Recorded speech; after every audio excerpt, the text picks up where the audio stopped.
उनकी मौजूदगी का एहसास तक नहीं था। कमरा भीतर से बंद और भीतर कोई नहीं। ये अपने आप में बहुत ज्यादा हैरान करने वाली बात। ध्रुव के साथ साथ वहां मौजूद किसी को समझ नहीं आ रहा था कि बंद कमरे से ध्रुव के पापा आखिर चले कहाँ गए।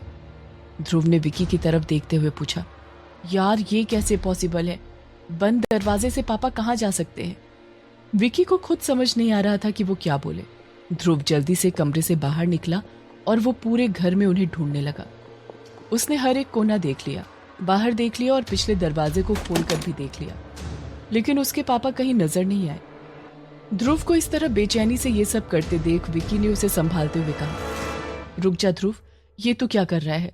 तूने देखा ना, ये दरवाजा बंद था। छलावा ने जब इसे तोड़ा है तो खुला है, इसका मतलब है कि इस कमरे में कोई था, तभी तो दरवाजा भीतर से बंद था। और अंकल बंद दरवाजे से कहां बाहर जा सकते हैं? मुझे नहीं लगता कि उन्हें कहीं भी बाहर ढूंढने का कोई फायदा है। विकी की बात पर ध्रुव लगभग चीखते हुए बोला, तो मैं क्या करूं? हाथ पर हाथ रखे बैठा रहूं? मेरे पापा नहीं मिल रहे हैं यार। जहां ध्रुव विकी पर चिल्ला रहा था, वहीं तारा ने शक भरी नजरों से अनन्या की तरफ देखते हुए कहा, अनन्या, कल तुम थी ना अंकल के साथ यहाँ? तुम बताओ ना कहाँ है वो? तारा की बात पर अनन्या चौंकते हुए बोली, तुम क्या कहना चाहती हो? मैं यहाँ थी। हाँ मैं थी, लेकिन इसका ये मतलब नहीं है कि मुझे पता होगा कि अंकल कहाँ हैं। मैं अपने कमरे में थी।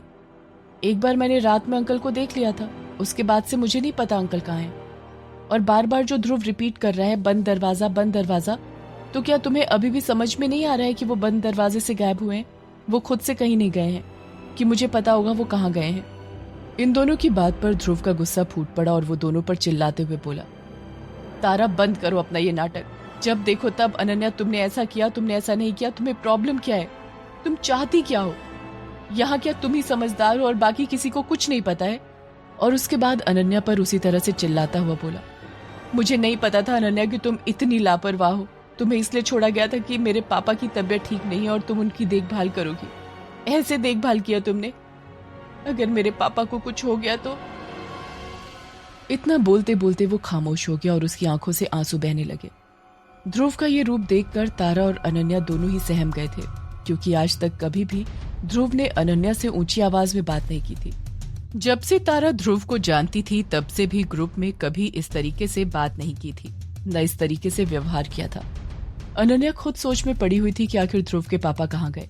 पहले तो वो उसे बेसमेंट के दरवाजे पर मिले और वो कुछ अजीब अजीब सी बात कर रहे थे। उसके बाद ही वो अपने कमरे में आकर बंद हुए थे। तो आखिर वो गए कहाँ? वो कुछ समझ नहीं पा रही थी। तभी उसके दिमाग में आया कि कहीं उसने ध्रुव के पापा को तो। लेकिन फिर अनन्या ने ये सोचकर अपने इस ख्याल को खत्म किया कि नहीं, उसे मुझसे अपना मकसद पूरा करवाना है और वो ऐसी कोई चीज नहीं करेगी जिससे कि उसके मकसद में रुकावट आए। उसने मुझसे कहा था कि वो किसी की जान नहीं लेगी। छलावा वहां की मौके की नजाकत को समझता हुआ बोला, मुझे लगता है हमें एक बार गांव में भी देखना चाहिए। छलावा की बात मानने के अलावा किसी के पास कोई चारा नहीं था। सब छलावा के साथ बाहर निकल गए। सब अलग अलग तरफ से ध्रुव के पापा को बेचैनी से ढूंढ रहे थे। अभी भी गांव में जश्न जैसा माहौल था। सब खुशियां मनाने में लगे हुए थे और सुमेर अब तक गांव वालों के बीच में घिरा हुआ था और उनसे बात विमर्श कर रहा था। और उसने जब देखा कि ये लोग बहुत परेशानी से इधर उधर भटक रहे हैं तो सुमेर ने ध्रुव से पूछा, क्या हो गया? अभी तक तो तुम लोग बड़ी खुशी खुशी यहाँ से गए थे, अचानक क्या हो गया? सब ठीक तो है? लेकिन ध्रुव ने उसकी बात का कोई जवाब नहीं दिया और वहां से आगे बढ़ गया। उसके पीछे आ रही तारा ने सुमेर से कहा, सुमेर जी, ध्रुव के पापा कहीं नहीं मिल रहे हैं। तारा की बात सुनकर सुमेर ने हैरानी से बोला, नहीं मिल रहे मतलब? वो बच्चे तो नहीं है कि कहीं खो गए होंगे, घर में ही होंगे या कहीं टहलने निकले होंगे। लेकिन तारा इनकार करती हुई बोली, नहीं, अंकल जिस कमरे में रुके थे उस कमरे का दरवाजा भीतर से बंद था और भीतर कोई नहीं था। ये सुनकर सुमेर बहुत हैरान हो गया और हैरानी से बोला, ऐसा कैसे हो सकता है? और फिर ध्रुव से बोला, आओ तुम लोग मेरी जीप में बैठ जाओ, हम जीप से पूरे गांव का एक चक्कर लगाते हैं। अगर वो कहीं भी होंगे तो हमें दिख जाएंगे। हो सकता है वो टहलते टहलते बगीचों की तरफ चले गए हों या खेतों की तरफ चले गए हैं या मंदिर में। हाँ, हो सकता है वो मंदिर चले गए हैं। पिछले कुछ वक्त से जो कुछ भी चल रहा था उससे किसी का भी मन अशांत हो सकता है। हो सकता है वो मन की शांति के लिए मंदिर गए होंगे। आओ चलो। ध्रुव इस वक्त कुछ भी सोच नहीं पा रहा था। वो चुपचाप सुमेर की जीप में बैठ गया और सुमेर ने जल्दी से जीप मंदिर की तरफ बढ़ा लिया। लेकिन मंदिर जाने का भी कोई फायदा नहीं हुआ। क्योंकि वहां भी ध्रुव के पापा नहीं मिले थे। पूरे गांव में अपने पापा को ढूंढ लेने के बाद थक हार कर ध्रुव घर आ गया था। सुमेर थोड़ी देर वहां रहने के बाद ध्रुव को समझाकर लौट गया। विकी और बाकी सब वहीं ध्रुव के पास बैठे हुए थे और सब सोच में गुम थे कि आखिर अचानक ऐसे कैसे हो गया। तभी ध्रुव दुखी आवाज में बोला, अभी अभी तो मैं उनके साथ इतना कंफर्टेबल हुआ था। अभी अभी तो मुझे पता चला था कि पापा कैसे होते हैं। अभी तो मुझे उनका प्यार दिखा था और मुझे एहसास हुआ था कि मैं उनके बारे में कितना गलत सोच रहा था। और ऐसे में कहाँ चले गए पापा।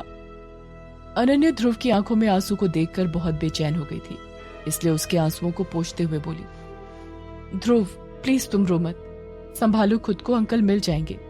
इतना कहते कहते अनन्या चुप हो गई और फिर थकी हुई आवाज में बोली, मैं कैसे तुम्हें समझाऊं, क्या कह के तुम्हें समझाऊं कि वो कहाँ गए हैं।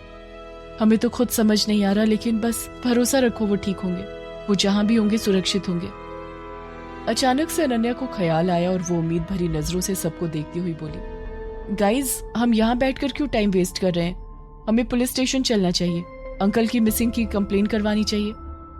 लेकिन अनन्या की बात को काटते हुए विकी ने कहा, नहीं अनन्या, 24 घंटे से पहले मिसिंग रिपोर्ट नहीं लिखेगी पुलिस, हमें 24 घंटे का वेट करना पड़ेगा। और फिर ध्रुव को इतना दुखी देखकर बोला, मुझे नहीं लगता कि हमें पुलिस कंप्लेन करने की जरूरत पड़ेगी, अंकल जहां भी गए होंगे लौट आएंगे।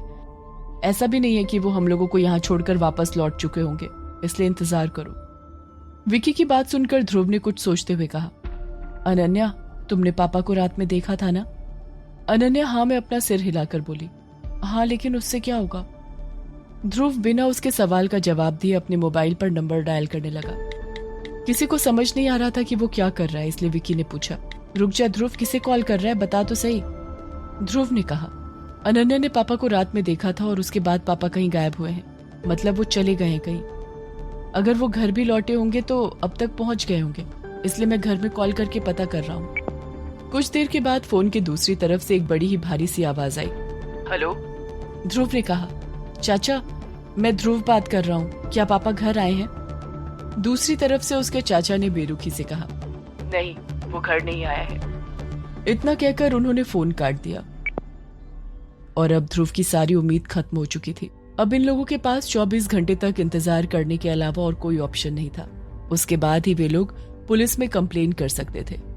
एक एक मिनट ध्रुव के लिए भारी पड़ रहा था, क्योंकि उसे रह रहकर अपने पापा के साथ किए अपने बुरे बर्ताव की याद आ रही थी। साथ ही अपने पापा की आंखों में अपने लिए देखे उस बेशुमार प्यार की याद आ रही थी। कभी ध्रुव को खुद पर गुस्सा आता था तो कभी अपनी किस्मत पर। कहते हैं हमारे पास जो रहता है हमें उसकी कदर नहीं रहती, फिर चाहे वो इंसान हो या कोई चीज। लेकिन वही जब हमारे पास नहीं रहता तो फिर हमें उसकी अहमियत का पता चलता है, हमें उसकी सारी अच्छाइयां दिखने लगती हैं और उसका महत्व पता चलता है। और ऐसा ही कुछ ध्रुव के साथ हो रहा था। और अब उसे अफसोस इस बात का था कि उसने वक्त रहते अपने पापा को अहमियत क्यों नहीं दी। लेकिन अब बात उसके हाथ से निकल चुकी थी। ध्रुव चुपचाप उस कमरे में चला गया जहां उसके पापा रुके हुए थे। विकी ने सबको कहा, कोई ध्रुव के पीछे नहीं जाएगा, उसे कुछ देर अकेला छोड़ दो। ध्रुव चुपचाप उस कमरे के बेड पर बैठा रहा और गुमसुम सा पूरे कमरे को देख रहा था।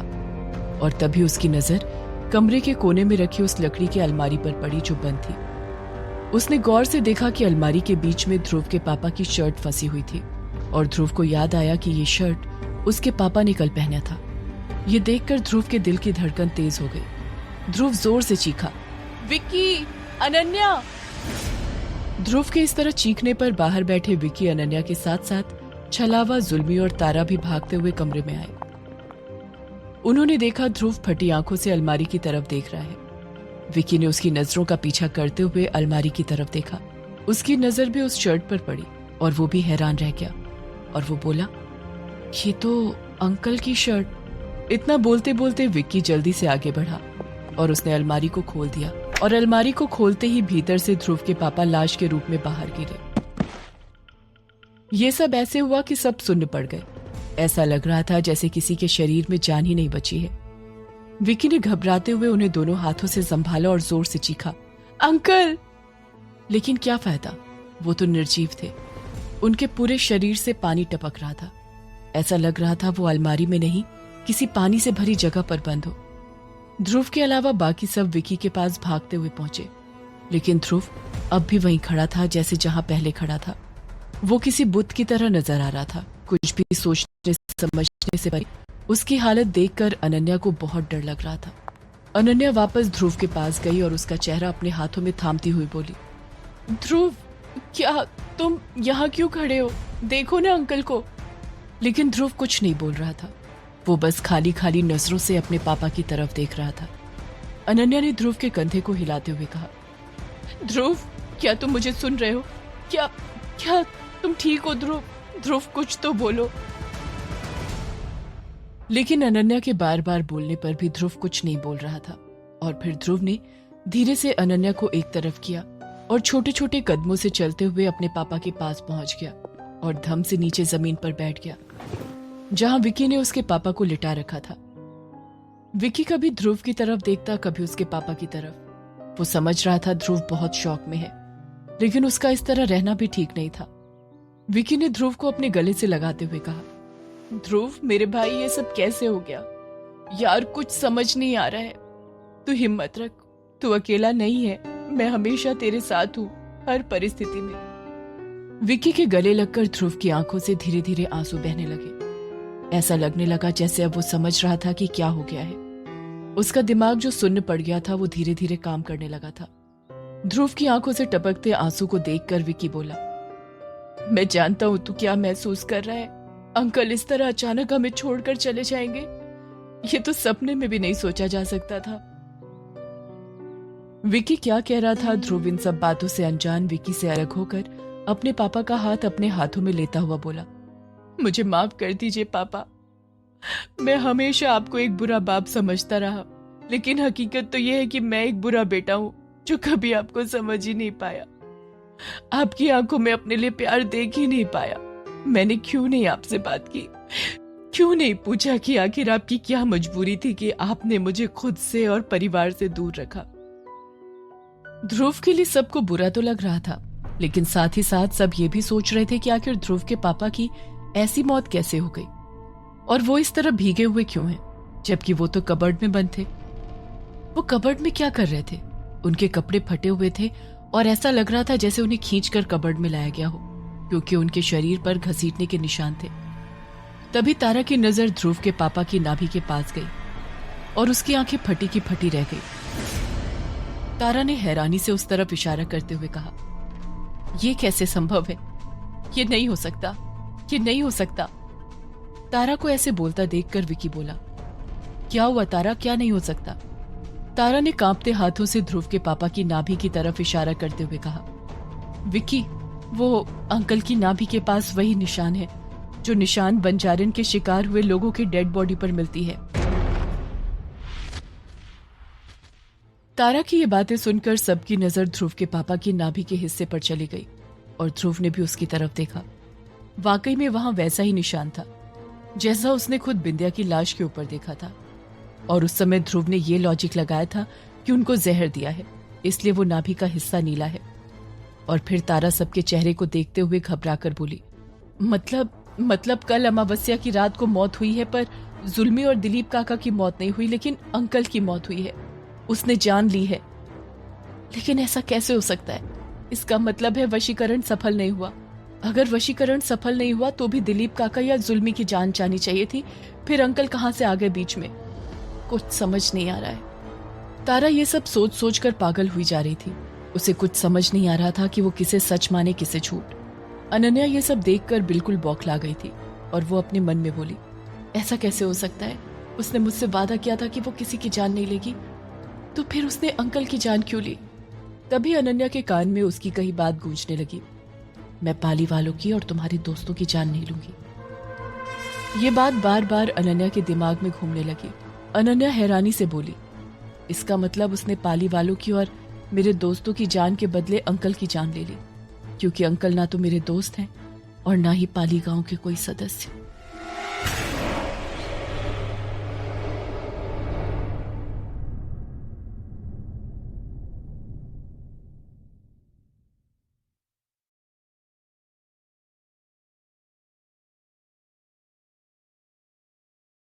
रात हो गई थी। विवेक सबसे छुपते हुए दीवान बिला के अंदर आता है। घर के अंदर आते ही विवेक